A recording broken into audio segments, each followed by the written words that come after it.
The first time Elara saw him, he was a silhouette of vengeance against the dying sun.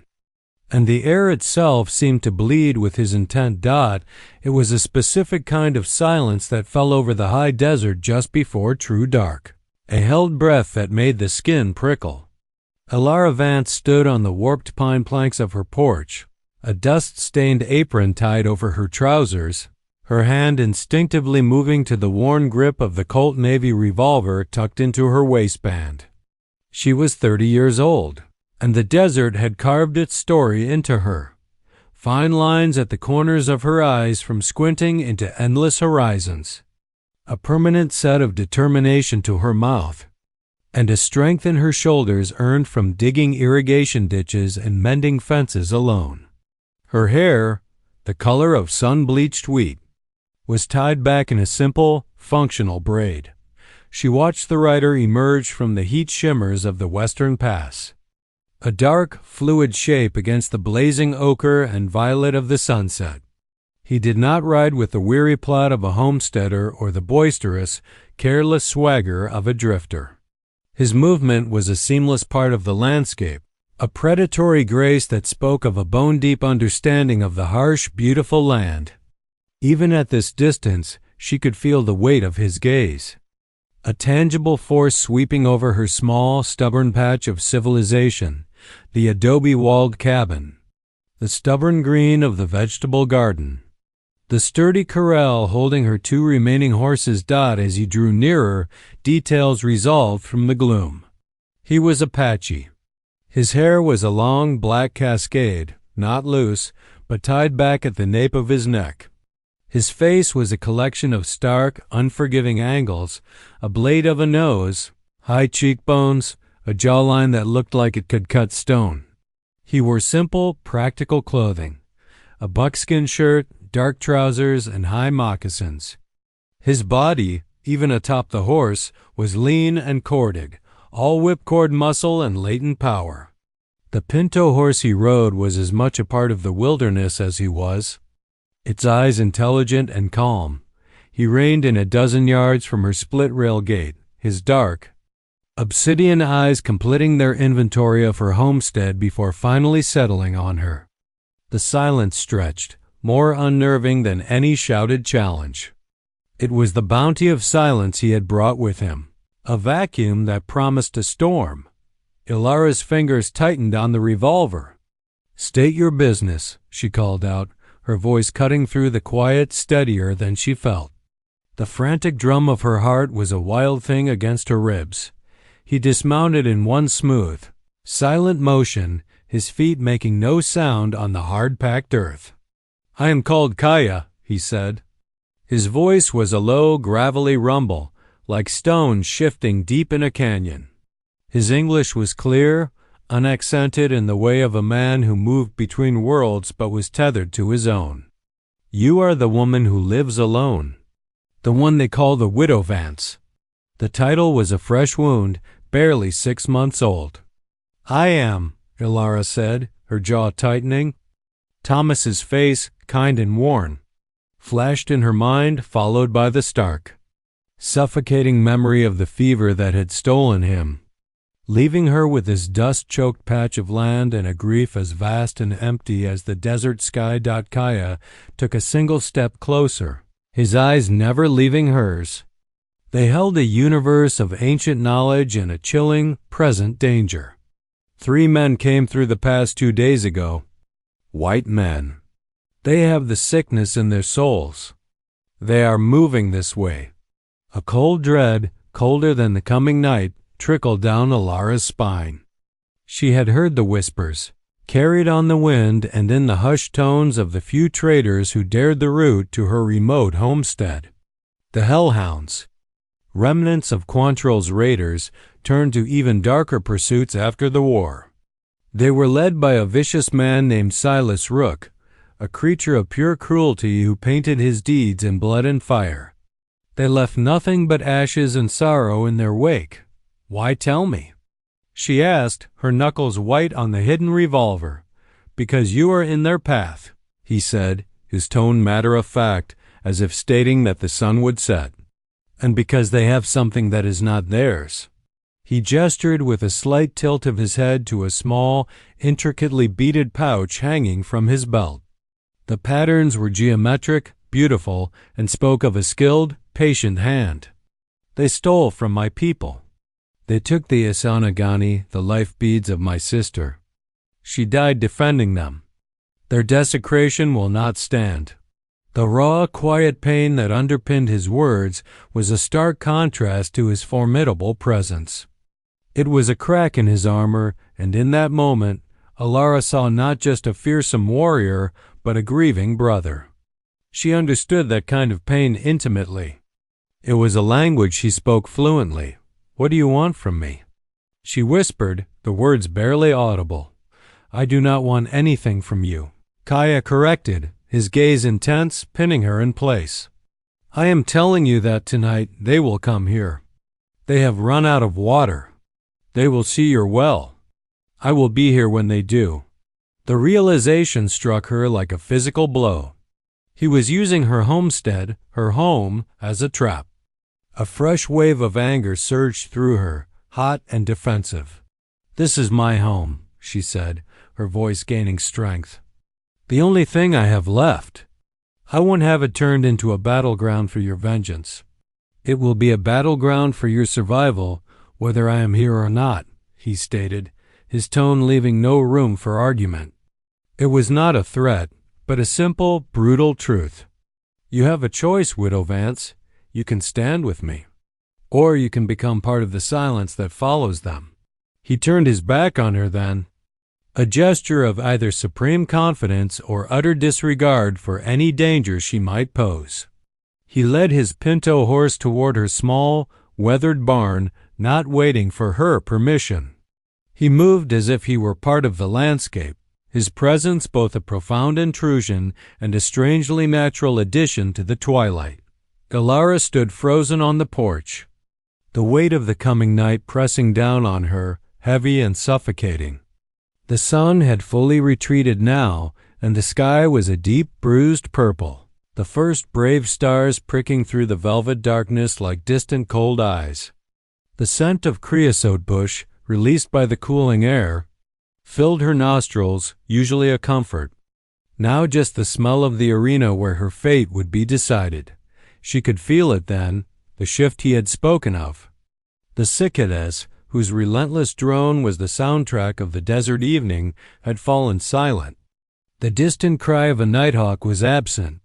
The usual subtle rustle of life in the scrub was gone. It was the bounty of silence, a vacuum waiting to be filled with violence. Her home, her sanctuary of grief and stubborn resilience, was now the focal point of a coming storm. And standing at its center was this enigmatic Apache, a man whose quest for justice might just get her killed, or perhaps, impossibly, save her. Her eyes scanned the darkening horizon, imagining the three shapes moving through the washes and arroyos, drawn to her well like scorpions to shade. Silas Rook. The name alone was a curse. She thought of Thomas, of his gentle strength, of how he had believed they could build a paradise in this hard land. He would have fought. He wouldn't have run. She looked at the dark outline of the barn where Kaya had disappeared. Fear was a live wire in her chest, sizzling and sharp. But beneath it, something else stirred, a long dormant flicker of defiance, of a will to fight for the life she had built with her own blistered hands. This was more than a deed to a plot of land. It was the last testament to a love, to a dream. She would not let it be defiled. Slowly, deliberately, she took off her apron, folding it with hands that had only just stopped trembling and placing it on the porch rail. The decision was made. She would not run. She would not hide. She would stand. She walked back into the cabin, the darkness inside absolute and waiting. She moved to the heavy oak chest at the foot of her bed and lifted out the Winchester rifle Thomas had taught her to shoot. She checked the load, the metallic clicks loud in the silence.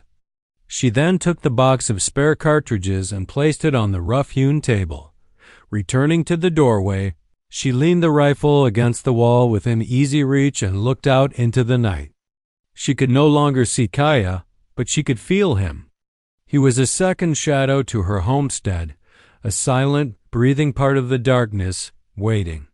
She was no longer just the widow Vance, a woman defined by her loss. Tonight, she would be a partner to vengeance, a participant in her own destiny. And she would watch this man named Kaya, this instrument of fate, and see what the night would bring. The first move had been made. The game was afoot, and the stakes were her life. The second time Elara saw him, he was a phantom in the moonlight, and the scent of juniper and blood clung to him like a shroud. Night fell with an absolute finality. Inside the cabin, Elara's single lamp cast a feeble glow. She could feel Kaya's presence outside, a coiled tension in the very air. He was a second shadow to her homestead, his stillness more menacing than any patrol. She checked her Winchester again, the rhythmic task failing to calm her racing heart. Her attention was fixed on the window, where moonlight cast twitching, distorted shadows. Every creak of timber, every whisper of wind, felt like a herald of doom. It was past midnight when the silence changed. It wasn't broken by sound, but by a deepening, a deliberate, unnatural cessation. The faint rustle in the brush ceased. From her post, Elara saw Kaya melt into the barn's blackness. A signal. They were here. She blew out the lamp, plunging the cabin into darkness, and raised her rifle. For an agonizing moment, there was nothing. Then, three figures emerged from the scrub like wolves. The leader was a hulking brute, his face a mess of scars. Another was whip-thin and nervous. The third, walking with lazy arrogance, was Silas Rook. Even in the poor light, Elara could see his cruel mouth. "Hello, the house." Rook's voice was slick and poisonous.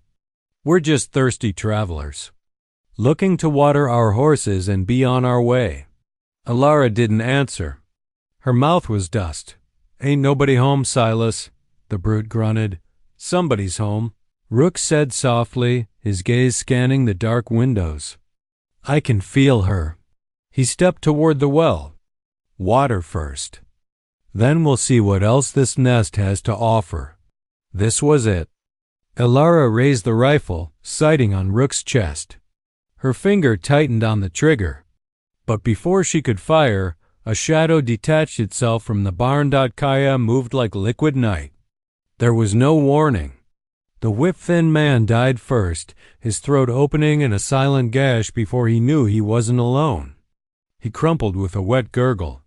The brute roared, swinging his rifle like a club. Kaya ducked under the blow with contemptuous ease and drove his knife up under the man's rib cage. The big man fell, his roar cut short. Silas Rook was faster. He fired twice into the darkness. The shots were deafening. Elara saw Kaya stagger, a dark patch blooming on his shoulder. He'd been hit. Rook smiled, a predator's grin. "Apache dog.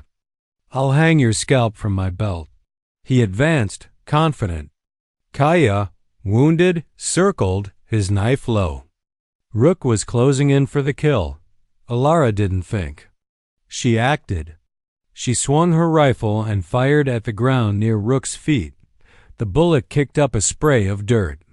Rook flinched, his aim spoiled for a fraction of a second. It was all the opening Kaya needed. He surged forward. A brief, violent struggle, a blur of motion, and then Rook was on his knees, Kaya's arm locked around his throat. Elara saw Kaya's eyes find hers through the window, a grim acknowledgement of their alliance. With a sharp, brutal jerk, Kaya broke Silas Rook's neck. The body slumped to the ground. The sudden silence was more shocking than the violence. The smell of gunpowder and blood filled the air. Elara stepped onto the porch, her legs trembling. Kaya stood amidst the dead, breathing heavily, his hand clamped over his wounded shoulder. Moonlight glistened on the blood covering his arm. He looked at her, his face an unreadable mask. He walked to Rook's body, cut the beaded pouch from his belt, and held it a moment in reverence before securing it to his own. He went to the well, scooping water to drink and clean his wound. He was a primal figure, standing in her yard. A part of an ancient cycle. He walked to the porch and stopped at the bottom step, looking up at her. The raw power of him should have terrified her. But all Elara felt was a profound relief and a protective ache seeing his injury. "You are hurt," she whispered. "It is nothing," he grunted. "Let me tend to it," she said. "You saved my life." He studied her face, his dark eyes searching. He gave a single, curt nod. The lead passed through. "I will need the fire to seal it." Elara's breath caught. The night was not over. The second shadow had fallen, and she was inviting the wolf inside. The third time Elara saw him, he was stripped bare in the firelight, and the sight of his pain was a brand upon her soul. Inside the cabin, the air was thick with the scent of gunpowder and impending intimacy. Elara built the hearth fire until it roared, its heat pushing back the desert chill. Kaya sat on a wooden stool near the flames, his back to her. He had removed his shirt, revealing a landscape of hard muscle and old scars. The new gunshot wound high on his shoulder was an angry, weeping hole. "Whiskey," he grunted, his voice strained. She fetched the bottle. He poured a generous stream over the wound, hissing through clenched teeth, then took a long swallow himself. "The knife," he instructed. "Heat the tip in the fire until it glows." Elara's stomach lurched. "I can't." "You can. Or the poison will spread. I will die." "It is a simple thing." His certainty forced her hand. She picked up the bloody knife, the handle worn smooth. Kneeling, she held the tip deep in the embers, watching it turn from silver to cherry red. The scent of scorching juniper filled the air. "Now," he commanded, his voice taut. "Press it to the wound. Do not hesitate." Elara turned, the glowing knife pulsing in her hand. Kaya had braced himself, his knuckles white, every muscle rigid. She took a shuddering breath and pressed the red-hot metal against his torn flesh. The sizzle was sickening. The smell of burning flesh clawed at her throat. Kaya's body went rigid, a strangled groan tearing from his chest. He did not cry out, but the suppressed agony vibrated through the stool into her very bones. She held it for a 3 count, then pulled away, her arm shaking. He slumped forward, breathing ragged. "It is done." Elara's clinical focus shattered. Stumbling to the wash basin, she returned with a wet cloth and began cleaning the blood from his back, her touch gentle around the horrifying brand. Her fingers traced the ridges of old scars, a history of survival written in flesh. He allowed her touch, a profound surrender. "Why did you come here, Kaya?" She asked softly, her voice thick. "Truly? You could have had your vengeance anywhere." He was silent so long she thought he wouldn't answer. "I knew your man. Thomas Vance." Elara froze. He was a good man. He traded fairly. He showed respect. Kaya's voice was stripped raw. "When I learned Rook's path led here, it was not just my sister's spirit that called for justice. It was a debt to a man who offered decency." The revelation undid her. Thomas's goodness had reached from beyond the grave. Her grief, a cold stone for so long, suddenly felt warmer. Laced with profound gratitude, she finished cleaning him and bandaged the wound.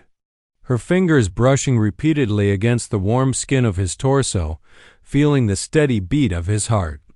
With each pass of the linen, she was acutely aware of his proximity, his raw masculinity. It was a feeling alien after a year of solitude, not just attraction, but a soul-deep recognition. Here was a man who understood loss and fighting for what was yours. When she was done, he turned to face her.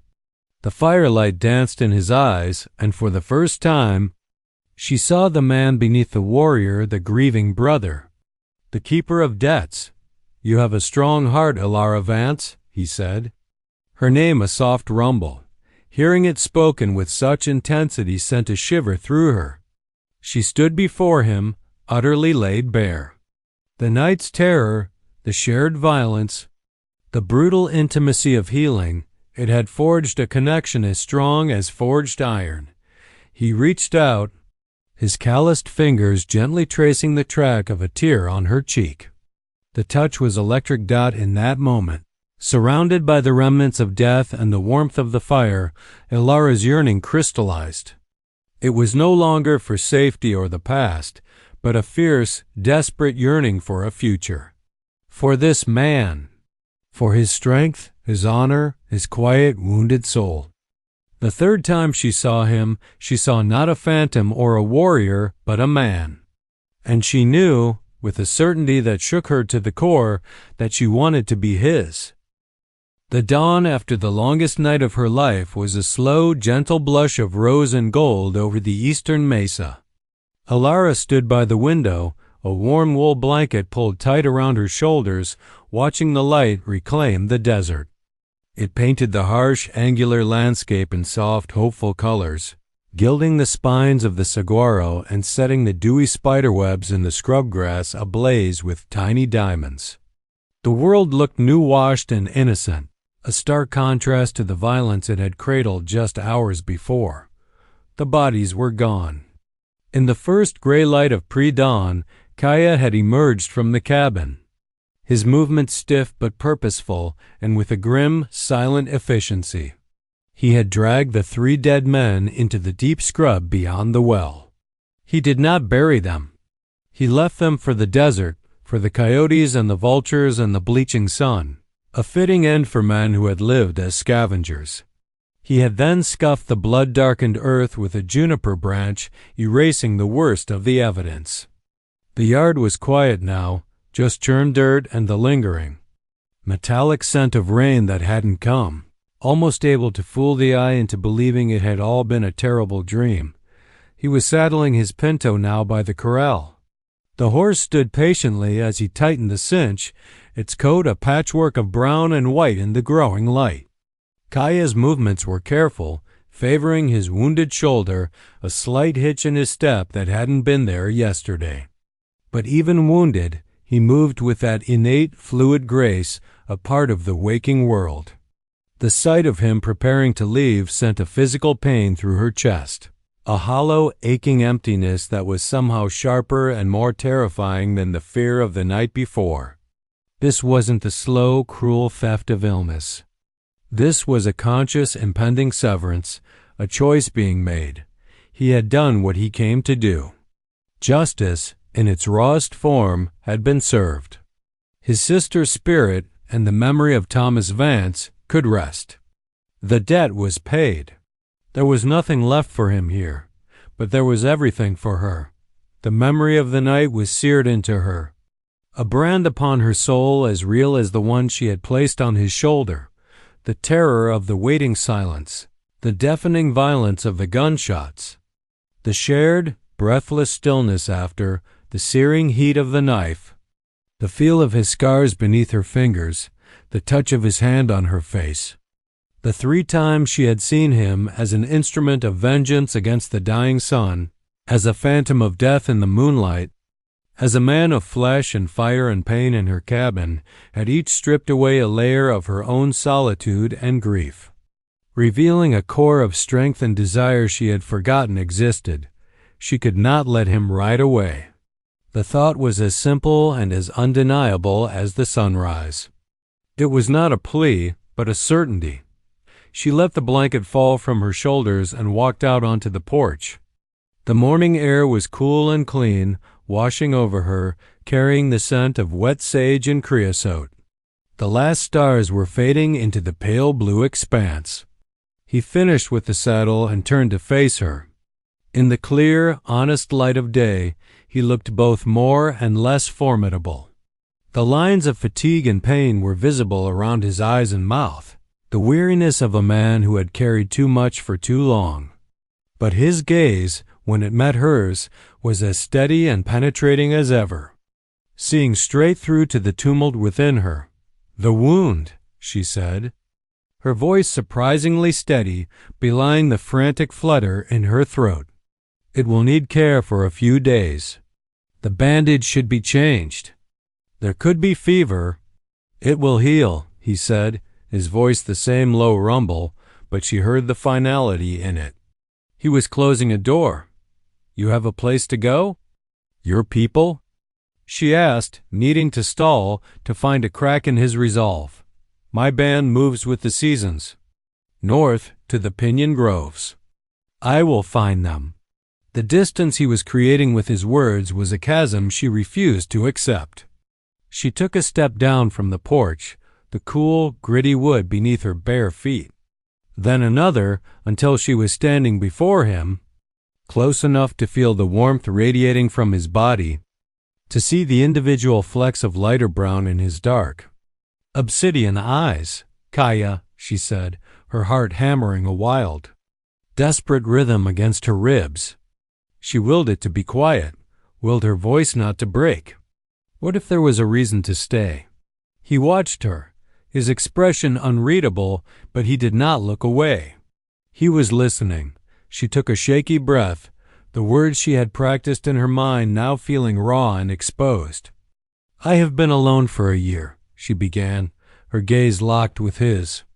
"I have tended this land, fought for it, grieved for it.